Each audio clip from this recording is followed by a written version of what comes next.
Hello my dear student. हमारा जो है 11th क्लास, याद रखें, हमारा जो है 11th क्लास चल रहा था और 11th क्लास का chapter number chapter chapter first, ठीक है। चैप्टर नंबर फर्स्ट की जो है क्लास नंबर ये सेकंड है, क्लास नंबर सेकंड है। इससे पहले मैं एक क्लास अपलोड कर चुका हूँ, आप जाके उसको पढ़ सकते हैं। और अभी सेकंड क्लास है। और मैं बता दूं, यदि किसी विद्यार्थी को 11th प्लस 12th एग्रीकल्चर का कोर्स चाहिए, एग्रीकल्चर का आपको कोर्स चाहिए तो आपको डाउनलोड करना होगा agri power Jaipur Jaipur app. ये एग्री पावर जयपुर ऐप आपको डाउनलोड करना होगा, ध्यान रखें। और इस पर आपके 2500 रुपये में ये कोर्स रहेगा, जिसकी वैलिडिटी रहेगी, जिसकी जो वैलिडिटी है, मतलब आप आराम से जो है 3 वर्ष रहेगा। जिसकी वैलिडिटी क्या रहेगी भाई? 3 वर्ष रहेगी, ठीक है। चलिए, अब जो अगला टॉपिक हमारा क्या था? हमारा था कृषि विज्ञान की जो है हमारा टॉपिक क्या था? कृषि विज्ञान की विभिन्न शाखाएं, यही बच रहा था। बाकी तो हो गया था हमारा टॉपिक, यदि आपने वीडियो देखी हो तो। चलिए, तो इसमें देख लेते हैं। सबसे पहला क्या है? तो बुक से अच्छा रहता है पढ़ना, क्योंकि आप यदि बुक से ही पढ़ोगे तो और भी ज़्यादा बेनिफिशियल रहेगा। एग्रोनॉमी आपके जो है इसमें क्या है? एग्रोनॉमी जो है ग्रीक भाषा के शब्द एड्रोज, एड्रोज मतलब फील्ड अर्थात खेत, तथा नोमोज मतलब मैनेजमेंट अर्थात प्रबंधन से बना है। यह कृषि की एक विशेष शाखा है जिसका संबंध फसल उत्पादन व मृदा प्रबंधन से है। देखो, आपसे 1 नंबर में या कैसे भी क्वेश्चन पूछा जा सकता है, आपसे हो सकता है ये पूछ लिया जाए कि कृषि की वह एक विशेष शाखा जिसमें फसल उत्पादन एवं मृदा प्रबंधन का अध्ययन किया जाता है, वो कौन सी शाखा कहलाती है? देखो, इनके बारे में जो जो सूचना देते रखी हुई है, इसकी पूरी की पूरी डेफिनेशन देके आपसे पूछी जा सकती है कि ये डेफिनेशन किसकी है। दूसरा क्वेश्चन क्या बनता है कि एग्रोनॉमी किस भाषा का शब्द है? एग्रोनॉमी जो है ग्रीक भाषा का शब्द है, और ग्रीक भाषा के कौन से शब्द से लिया गया है? एड्रोज। एड्रोज मतलब होता है आपका खेत, ठीक है। नोमोज मतलब होता है मैनेजमेंट। देखो, यहाँ से भी क्वेश्चन आ सकता है कि एड्रोज मतलब क्या होता है? एड्रोज मतलब होता है फील्ड अर्थात खेत होता है, यहाँ से भी क्वेश्चन आ सकता है। नोमोज मतलब क्या होता है? मैनेजमेंट होता है, मैनेजमेंट। नोमोज मतलब क्या होता है? मैनेजमेंट होता है, अर्थात प्रबंधन से है ना। तो ध्यान रखें, ये यहाँ से भी एक क्वेश्चन अच्छा बन सकता है कि नोमोज का मतलब क्या है, एड्रोज का मतलब क्या होता है। इसकी डेफिनेशन से भी क्वेश्चन बन सकता है। तो ध्यान रखें, कृषि विज्ञान की जो है वह शाखा या कृषि की वह शाखा जिसमें फसल उत्पादन व मृदा प्रबंधन के जो अध्ययन है, उनका जो अध्ययन किया जाता है, वो सस्य विज्ञान कहलाती है, ठीक है भाई। चलिए, उद्यान विज्ञान क्या होती है? हॉर्टिकल्चर। बागवानी, फल सब्जी पुष्प से संबंधित फसलों कार्यों का जो अध्ययन है, अध्ययन जिसमें किया जाता है, वो क्या कहलाती है? आपकी उद्यान विज्ञान कहलाती है, यानी कि हॉर्टिकल्चर कहलाती है। किस किस का अध्ययन भाई? फल सब्जी पुष्प आदि संबंधित जो बागवानी जो भी फसलें हैं, उनका जो अध्ययन किया जाता है, वो आपके क्या कहलाती है? हॉर्टिकल्चर कहलाती है। तो ध्यान रखना, पहली क्या हुई? एग्रोनॉमी हुई, दूसरी क्या हुई? आपकी हॉर्टिकल्चर हो रही है, ठीक है। जो विद्यार्थी 12th की, आप 11th क्लास में हो तो आप 12th का भी कोर्स ले लें, ताकि आपको अगले साल आराम से आप मेहनत कर सकें। चलिए, और क्या है देखते हैं। पशुपालन एवं पशुधन उत्पादन, एनिमल हस्बेंड्री, पशुओं को पालने की वैज्ञानिक अध्ययन इस शाखा के अंतर्गत आता है। ध्यान रखें, पशुओं को पालने का वैज्ञानिक अध्ययन, ये ध्यान रखना है। पशुओं को पालने का वैज्ञानिक अध्ययन जो है वो क्या है? एनिमल हस्बेंड्री के अंतर्गत आता है, ध्यान रखना है। शब्दों पर जाना है आपको। फिर उसके बाद आ जाओ मधुमक्खी पालन। अब देखो, एग्जामिनर क्या करता है? एग्जामिनर आपको ऐसे नहीं देगा मधुमक्खी पालन, एग्जामिनर क्या देगा? एपीकल्चर देगा। क्या देगा एग्जामिनर जो है? एपीकल्चर। एपीकल्चर एग्जामिनर क्या देगा भाई? एपीकल्चर देगा। इस शाखा के अंतर्गत मधुमक्खी पालन एवं शहद उत्पादन से संबंधित अध्ययन किया जाता है, ठीक है। अब एग्जामिनर क्या देगा कि एपीकल्चर क्या है? तो एपीकल्चर क्या होता है? मधुमक्खी पालन जो होता है वो आपका एपीकल्चर होता है। ध्यान रखना है कि ये आपके एग्जाम में पूछा जा सकता है। फिर उसके बाद आ जाओ फिशरी। फिशरीज में क्या है? मछली पालन है। कृषि विज्ञान की इस शाखा के अंतर्गत मछली पालन एवं उत्पादन से संबंधित वैज्ञानिक अध्ययन किया जाता है। ठीक है भाई, तो ये देखो सिंपल है, कोई ज़्यादा बहुत ज़्यादा टफ नहीं है। एक दो का टफ आ सकता है, एक दो का एग्जामिनर आपसे पूछ सकता है, जैसे मैंने इससे क्वेश्चन बनाए हैं पहले चैप्टर से आपके जेट के जो विद्यार्थी हैं, क्योंकि ये 11th और 12th क्लास जो हैं जेट के विद्यार्थी उनके लिए रामबाण है। मैं फिर बोल रहा हूँ, जो जेट की तैयारी करना चाहता है उसके लिए रामबाण क्लास होती है 11th और 12th की क्लासेस। ठीक है, क्योंकि यहीं से डायरेक्ट ज़्यादातर क्वेश्चन उठते हैं। अब आ जाइए भाई, सेरीकल्चर। अब एग्जामिनर क्या देगा आपको, कहेगा सेरीकल्चर, ऐसे बोलेगा। तो जो सेरीकल्चर है इस टाइप से एग्जामिनर आपको देगा। तो सेरीकल्चर का मतलब क्या होता है, रेशम कीट पालन। क्या होता है भाई, रेशम कीट पालन। तो देखो इस शाखा के अंतर्गत रेशम कीट पालन एवं रेशम उत्पादन का वैज्ञानिक अध्ययन किया जाता है। क्या है, वैज्ञानिक अध्ययन किया जाता है। ठीक है, उसके बाद आ जाइए लाट उत्पादन। जो है लाट उत्पादन क्या है, लाट कल्चर, उस पर आ जाइए। इस शाखा के अंतर्गत लाट उत्पादन से संबंधित अध्ययन किया जाता है। क्या है, अब इसमें आपसे पूछ लिया जाता है कि लेट कल्चर क्या होता है, लेट कल्चर। ठीक है, एग्जामिनर ऐसे दे सकता है। तो इसमें आप कह सकते हो कि इस शाखा के अंतर्गत लाट उत्पादन से संबंधित अध्ययन किया जाता है। फिर आ जाइए अगली शाखा क्या है, फॉरेस्ट्री। फॉरेस्ट्री मतलब होता है वन विज्ञान। तो इसके अंतर्गत वनों में उड़ने वाले पौधों के उगाने और उनके उपयोग का वैज्ञानिक अध्ययन किया जाता है। फॉरेस्ट्री में क्या किया जाता है भाई, जो वनों में उड़ने वाले जो आपके पौधे हैं और उनका उपयोग है, उनका जो वैज्ञानिक अध्ययन है वो आपके फॉरेस्ट्री में किया जाता है। आप देखो, आपको पता हो तो फॉरेस्ट रिसर्च इंस्टीट्यूट ये कहाँ पर है, देहरादून में है। यहाँ पर खूब इसका जो है फॉरेस्ट्री का अध्ययन किया जाता है, FRI। ठीक है, चलिए अगला क्या है, मशरूम उत्पादन। मशरूम आपने देखी होगी। इस शाखा के अंतर्गत मशरूम उत्पादन का वैज्ञानिक अध्ययन किया जाता है। किसका, मशरूम उत्पादन का वैज्ञानिक अध्ययन किया जाता है। वाइट वाइट होती है मशरूम, आपको पता हो तो। एक कवक मशरूम जो है, मशरूम क्या है, एक कवक है भाई, है ना। कवक की तो वृद्धि होती है एक तरह से। ठीक है, तो ये मशरूम उत्पादन है, इसकी जो है 9वीं शाखा। आगे और देखते हैं। इसके अलावा आ जाइए, अगला है पोल्ट्री। पोल्ट्री जो है यानी कि आपके देखो कुक्कुट पालन भी दे सकता है, और आपके एग्जामिनर ऐसे भी दे सकता है कि पोल्ट्री का मतलब क्या है। तो जो पोल्ट्री का मतलब होता है कुक्कुट पालन, यानी कि मुख्य रूप से पोल्ट्री में बहुत सारे आते हैं, आपके बतख भी आता है, बहुत सारे जो है पक्षी आते हैं, लेकिन इसमें मुख्य रूप से मुर्गी का पालन जो है अध्ययन करना जो है आपकी पोल्ट्री है, ध्यान रखें। हालांकि पोल्ट्री में मैं कह रहा हूँ कि 3-4 पक्षी आते हैं। उसके बाद आ जाओ एंटोमोलॉजी। अब देखो एग्जामिनर क्या है, इसको ऐसे लिख के दे देगा आपको, एंटोमोलॉजी, एंटोमोलॉजी। ठीक है, ऐसे भी लिख के दे सकता है। तो यहाँ कह सकते हैं कि कृषि विज्ञान की इस शाखा में कीट से फसलों पर पड़ने वाले प्रभाव से संबंधित वैज्ञानिक अध्ययन किया जाता है। मतलब कीटों से फसलों पर जो प्रभाव पड़ रहा है, किसका, कीटों का फसलों पर जो प्रभाव पड़ रहा है उसका जो वैज्ञानिक अध्ययन है वो आपके एंटोमोलॉजी में किया जाता है। फिर आइए प्लांट पैथोलॉजी, है ना, प्लांट पैथोलॉजी। देखो पैथोलॉजी आप समझ रहे होंगे कि बीमारियों का अध्ययन है। तो पौधों पर लगने वाले विभिन्न रोग कारक और उनके नियंत्रण का जो विस्तृत अध्ययन है वो इस शाखा के अंतर्गत किया जाता है। ठीक है भाई, प्लांट पैथोलॉजी क्या है, पौधों पर लगने वाले विभिन्न रोग कारक, उसके बाद उनके नियंत्रण का जो विस्तृत अध्ययन है वो इस शाखा के अंतर्गत किया जाता है।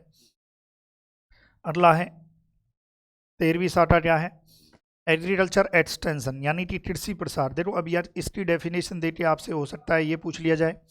तो कृषि प्रसार क्या है कि आपने कोई नई रिसर्च की, और नई रिसर्च जैसे कोई कृषि वैज्ञानिक होते हैं उन्होंने कुछ नई रिसर्च की, या जो अभियांत्रिकी वाले जो कृषि वैज्ञानिक होते हैं उन्होंने कुछ नई इक्विपमेंट जो हैं बनाया, तो उसको किसानों तक पहुंचाना, किसानों को अवेयर करना, उस चीज़ के प्रति जागरूक करना, ये सब जो है कृषि प्रसार का काम होता है।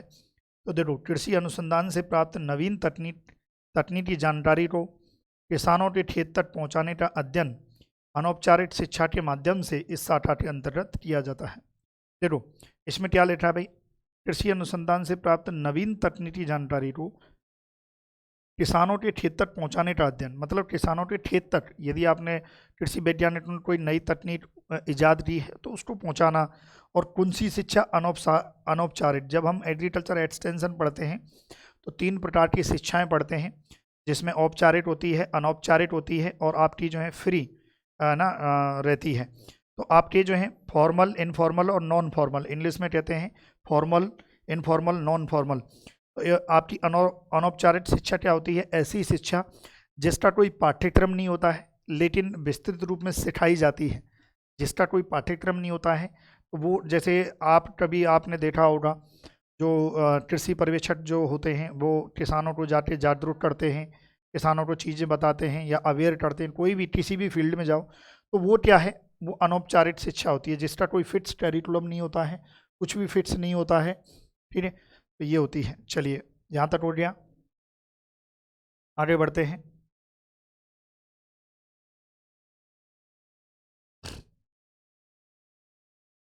देखो, कृषि अर्थशास्त्र, ये क्या है, एग्रीकल्चरल इकोनॉमिक्स। कृषि लागत व आईटी गणना का विस्तृत अध्ययन इस शाखा के अंतर्गत किया जाता है। यानी कि जितना आपने इनपुट दिया उस पर कितना खर्चा आया, आपने बीज लाए कितने रुपए का आया बीज, खरपतवार नाशी कितने का आया, इसके अलावा उर्वरक कितने के आए, वो सब कुछ का लेखा जोखा, फिर उसके बाद आपने जब फसल को बेचा तो कितनी इनकम हुई, सब कुछ पूरा जो लेखा जोखा है वो आपके एग्रीकल्चर इकोनॉमिक्स में दिया जाता है, ध्यान रखें इसका। ठीक है भाई, तो ये आपकी जो है 12 शाखाएँ हो चुकी हैं, सॉरी 14 शाखाएँ हो चुकी हैं। अब देखते हैं आगे क्या है, कृषि, भारतीय कृषि का महत्व है। तो देखो यहाँ से भी एक क्वेश्चन बना था, जेट में आपके क्या क्वेश्चन बना था उस पर भी हम चर्चा करेंगे। भारतीय कृषि का महत्व, चलिए इसको देख लेते हैं।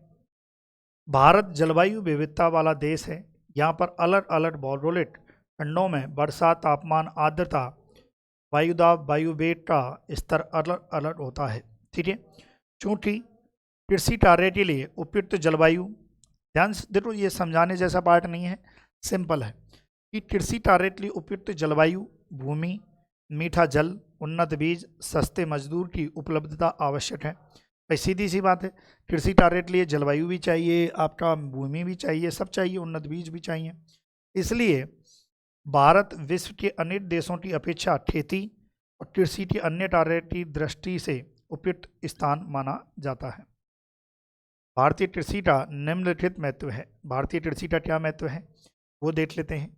आपको पता हो तो भारतीय कृषि को जो है मानसून का जुआ कहते हैं, और मानसून पर आधारित जो खेती है वो हमारे यहाँ की जाती है।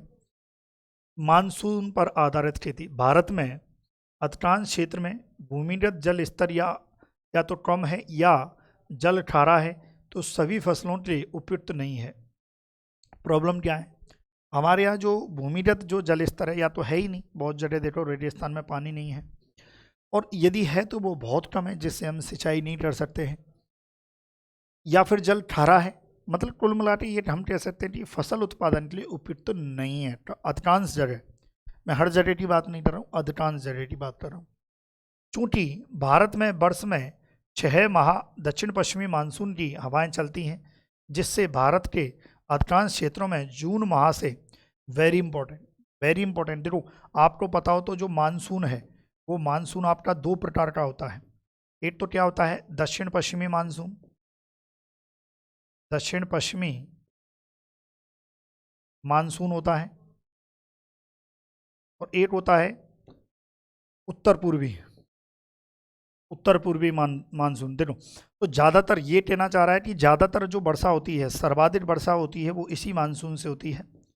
और ये देखो ये क्या कहना चाह रहा है, चूँकि भारत में वर्ष में 6 माह दक्षिण पश्चिमी मानसून की हवाएं चलती हैं, जिससे भारत के अधिकांश क्षेत्रों में जून माह से, आगे बढ़ते हैं भाई, है ना, ध्यान रखें, जो मानसून आता है, मानसून आप देखो 2 मानसून होते हैं, तो दक्षिण पश्चिमी मानसून सर्वाधिक जो है वर्षा करता है। और यही कहना चाह रहा है कि जो मानसून है वो कब आता है, जून माह से आता है, अगस्त तक आता है। आगे बढ़ते हैं, कहाँ तक आता है देख लेते हैं भाई। ये देखो, आप तो पुस्तक लेके बैठ जाएं, देखो कहाँ से, जून माह से अगस्त माह तक, अक्टूबर माह तक वर्षा होती है। किस मानसून से हो रही है? दक्षिण पश्चिमी मानसून। मानसून का नाम याद रखना है, ये भी क्वेश्चन आ सकता है कि किस मानसून से वर्षा हो रही है और कब हो रही है? जून से अक्टूबर तक हो रही है। कुछ क्षेत्रों में दिसंबर जनवरी के माह में भी वर्षा होती है। अब देखो, अब ये देखो, ये जो कुछ क्षेत्रों में जो दिसंबर जनवरी में माह में बरसात होती है ना, इसको हम कहते हैं मावठ। और इस मावठ का कारण होता है, इस मावठ का कई बार जो सर्दियों में जो बरसात होती है उसका कारण होता है भूमध्य सागरीय क्षेत्र में विक्षोभ, यानी कि पश्चिमी पश्चिमी विक्षोभ, पश्चिमी विक्षोभ। तो पश्चिमी विक्षोभ के कारण क्या होती है, आपके जो सर्दी होती है, सर्दियों में जो है बरसात होती है, उस बरसात को हम क्या कहते हैं? मावठ कहते हैं। ठीक है।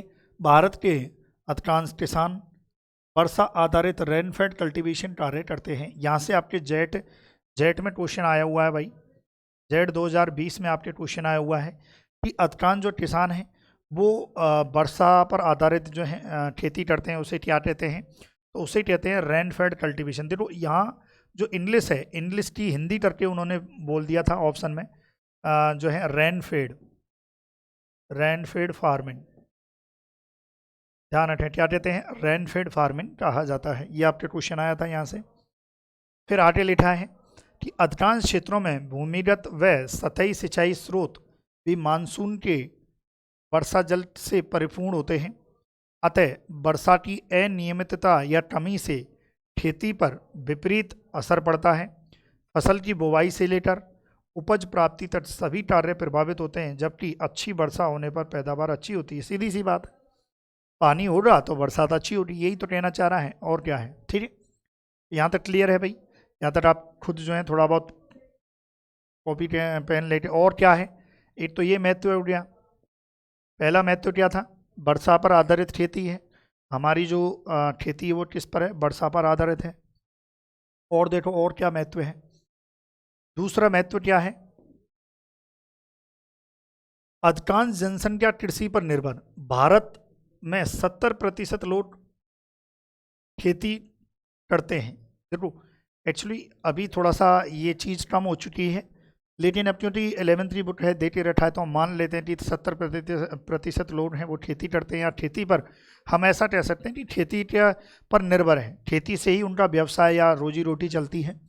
कितना? 70% लोग। इससे जहां एक और रोजगार के पर्याप्त अवसर मिलते हैं, लेकिन अकाल पड़ने व फसल खराब होने पर खाद्यान्न संकट उत्पन्न हो जाता है।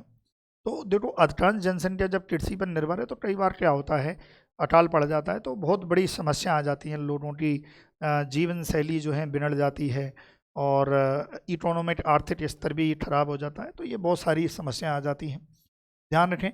दूसरा महत्व क्या है? अधिकांश जनसंख्या कृषि पर निर्भर। तीसरा महत्व क्या है? परंपरागत तकनीकी। ठीक है, भारत में किसान परंपरागत खेती करते हैं।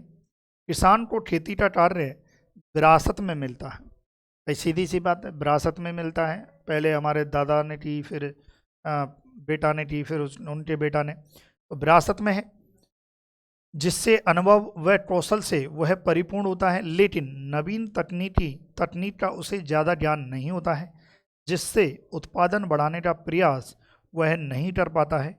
अब वह कुछ मात्रा में उन्नत तकनीक, बीज, खाद, कृषि यंत्रों का प्रयोग करके खेती में देखो ये तो सिंपल है, लाइन कोई ज़्यादा ओल्ड नहीं है ना, खेती में सुधार कर रहा है। ठीक है, कोई यहाँ से कोई क्वेश्चन नहीं आता है आपके, लिख सकते हो आप इनको। ठीक है भाई, आप एक आउटलाइन बना के भी इसको लिख सकते हो। अगला क्या है? खाद्यान्न फसलों की अधिकता। भारत के किसान अपनी आवश्यकता को देखकर खेती में फसलों का चयन करते हैं, उसे खाद्यान्न की प्राथमिक आवश्यकता रहती है। इसलिए अधिकांश किसान अनाज वाली फसलें ज़्यादा मात्रा में बोता है, दलहन, तिलहन, अन्य रोटड़ फसलें कम बोता है, जिससे उसे रोटड़ आमदनी कम प्राप्त होती है। यानी कि प्रॉब्लम क्या है हमारे देश में क्या है, जैसे देखा जाए तो जो किसान है वो केवल इतना कि यार हमको बस रोटी पानी मिल जाए, इससे व्यावसायिक तौर पर खेती नहीं करता है जनरली। ज़्यादातर किसान आजकल जो हैं, अब किसान थोड़ा व्यावसायिक हो चुके हैं, लेकिन ज़्यादातर देखा जाए तो अभी भी किसान वही रोज़मर्रा की जो चीज़ें हैं, अपनी जो प्राथमिक आवश्यकता हैं उन्हीं की पूर्ति कर रहे हैं और उन्हीं की खेती कर रहे हैं, समझ रहे हो। तो ज़रूरी है थोड़ा सा और भी सुधार ज़रूरी है, हमारे देश के किसानों की नई नवीन तकनीकी ज़रूरी है ताकि वो अपना रोजगार बढ़ा सकें। और देखो और क्या महत्व है, रोजगार का प्रमुख साधन, भारत में कृषि आधारित उद्योग रोजगार के प्रमुख साधन है। भाई आप देखो कृषि आधारित जो उद्योग है वो रोजगार के प्रमुख साधन है। अधिकांश जनसंख्या खेती पर निर्भर होने से अकाल बाढ़, फसल खराब होने पर लोगों का बड़े स्तर पर रोजगार प्रभावित होता है, जिससे किसान व मजदूर कर्जदार हो जाता है। ग्रामीण क्षेत्रों में शिक्षा के प्रति जागरूकता कम होती है, अतः अन्य रोजगार के अवसर वह खोज नहीं पाता है। तो ये भी एक अपने आप में एक बड़ी महत्व या समस्या है कि ये बड़ी विडम्बना है कि गांव में जो है रोजगार के जो साधन है, क्योंकि देखो एक जब एक शिक्षित वर्ग होता है तो एक शिक्षित आदमी अपने आप को एक रोजगार खोज ही लेता है, समझ रहे हो। तो ये भी एक कहीं है बहुत एक माइनस पॉइंट है। चलिए और देखते हैं और क्या है। राष्ट्रीय आय का प्रमुख स्रोत, इसमें क्या है, भारत के 70% लोगों से प्राप्त कृषि उपज के कृषि व्यापार से प्राप्त विभिन्न प्रकार के कर के रूप में सरकार को आय प्राप्त होती है। यदि कभी फसलें खराब हो जाती तो राष्ट्रीय आय भी प्रभावित होती है। भाई सीधी सी बात है, यदि फसल खराब हो जाती तो राष्ट्रीय आय भी प्रभावित होती है। बहुत सारी चीज़ें हम एक्सपोर्ट करते हैं, विदेशों में एक्सपोर्ट करते हैं, हम बहुत सारे खाद्यान्न विदेशों में एक्सपोर्ट करते हैं, तो सारी चीज़ें हैं। ठीक है भाई, चलिए अब देखते हैं और क्या बच रहा है आपके। हाँ ये बहुत बड़ा जो है और भी है, जैसे आपके यदि आप देखें तो डेयरी उत्पादन के लिए कच्चा माल, भाई डेयरी उत्पादन के लिए भी आप देखो जो भी कच्चा माल है वो कहाँ से, किसानों से प्राप्त हो रहा है। खाद्यान्न उपलब्धता है ना, इतनी बड़ी हमारे यहाँ की जो जनसंख्या है उसके लिए यदि खाद्यान्न उपलब्ध कराना, तो इसमें लिखा है देखो भारत की जनसंख्या वर्तमान में 125, अब तो 140 के समथिंग हो चुकी है।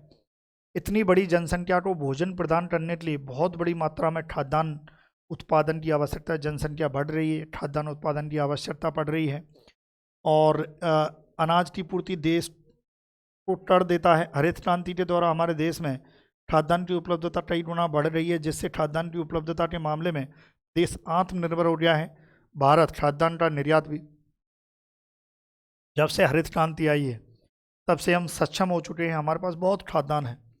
और देखो वस्त्र उद्योग के लिए कच्चा माल, भारत में जैसे कपास है, भारत में कपास है, जूट है, ये बहुत यातायात में होता है, बहुत होता है। अब आपके वस्त्र उद्योग में तो यही चाहिए, तो कच्चे माल में भी हम यूज कर रहे हैं इसका।